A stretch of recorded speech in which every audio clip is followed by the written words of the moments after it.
की बहू झूठ नहीं बोलती। सुधा और राकेश के 3 बेटे थे। शादी के बाद तीनों माँ बाप से दूर रहते और सिर्फ त्योहारों में आते। माँ जी, पिताजी, अगली बार आप लोग हमारे घर आइएगा। अरे नहीं बहू, सब यही आ जाते हैं तो घर खिला खिला लगता है। हाँ बहू, तू हमेशा बुलाती है तो जरूर आएंगे तेरे पास भी। हाँ हाँ, दीदी का घर बड़ा जो है, सब कुछ आपने शादी के बाद दीदी को ही तो दे दिया था। हमें भी दिया होता तो हम भी बड़ा घर लेते। क्यों सुनील?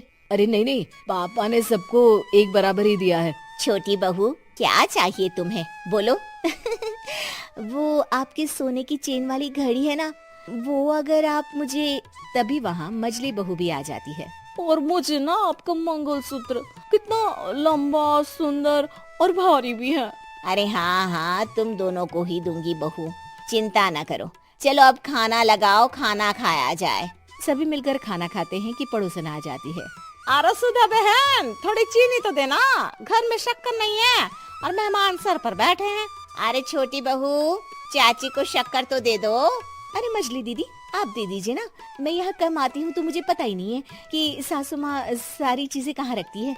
और तुम, मैं कौन सा यहाँ रोज शक्कर फाँकने के लिए आती हूँ, मुझे भी नहीं है पता। तभी बड़ी बहू हाथ में चीनी की कटोरी लेकर आती है। चाची, शक्कर आप लोगों का बड़ा सहारा है माँ जी और पिताजी को, वरना हम लोग तो यहाँ रहते ही नहीं। आप जैसे पड़ोसी हैं तो हम निश्चिंत है। और जीती रहे बहू, अब तो ये घर पड़ोस कम परिवार ज्यादा लगता है।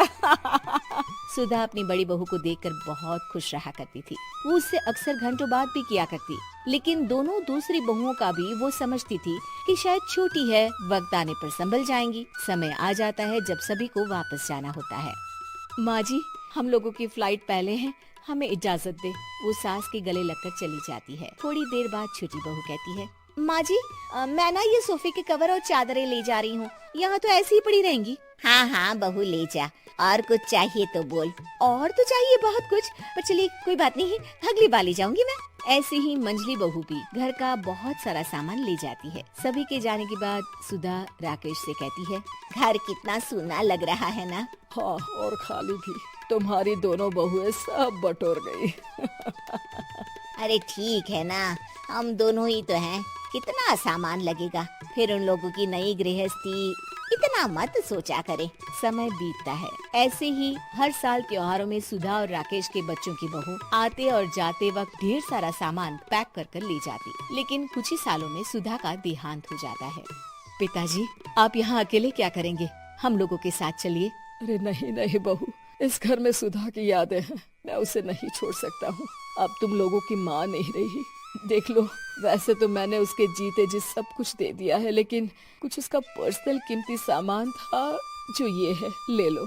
सामान में होती है एक घड़ी और एक मंगलसूत्र। माँ जी ने कहा था कि वो ये घड़ी मुझे देंगी। हाँ हाँ, पिताजी, माँ ने सबके सामने ये घड़ी सरिता को देने के लिए कहा था। उठा लो सरिता माँ की घड़ी। अब क्या था, छोटी बहू फट से घड़ी उठा लेती है। और पिताजी, ये मंगलसूत्र तो माँ ने मुझे ही देने को कहा था, याद है ना? वो सभी की ओर इशारा करती है। तू भी ले ले ये हार बेटा, कोई बात नहीं। मंजली फटाक से हार उठा लेती है। ससुर बड़ी बहू की तरफ देखते हैं। तुझे क्या दूं बेटा?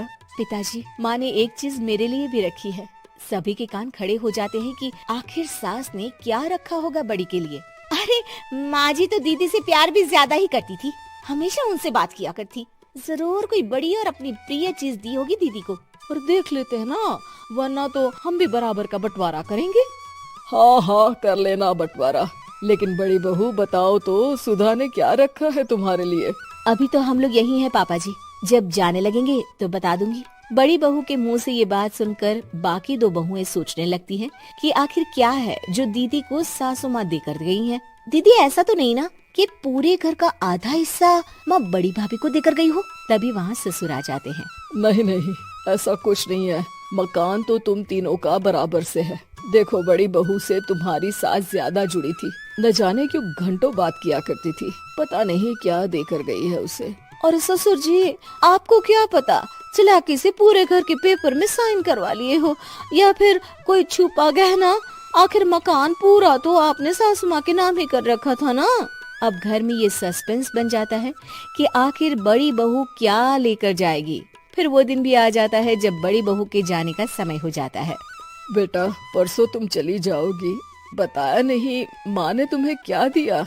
घड़ी और हार जो बेशकीमती था और तुम्हारी सास को सबसे ज्यादा प्रिय था, उसका तो बंटवारा भी हो चुका है। अब तुम्हारी बारी। हाँ पिताजी, आज मैं ये बात बताने ही वाली थी। माँ ने मुझे उससे भी बेशकीमती चीज दी है और वो है आप। आपसे अधिक प्रिय उन्हें कुछ नहीं था। माँ चाहती थी कि आप मेरे साथ रहें। चलिए पिताजी।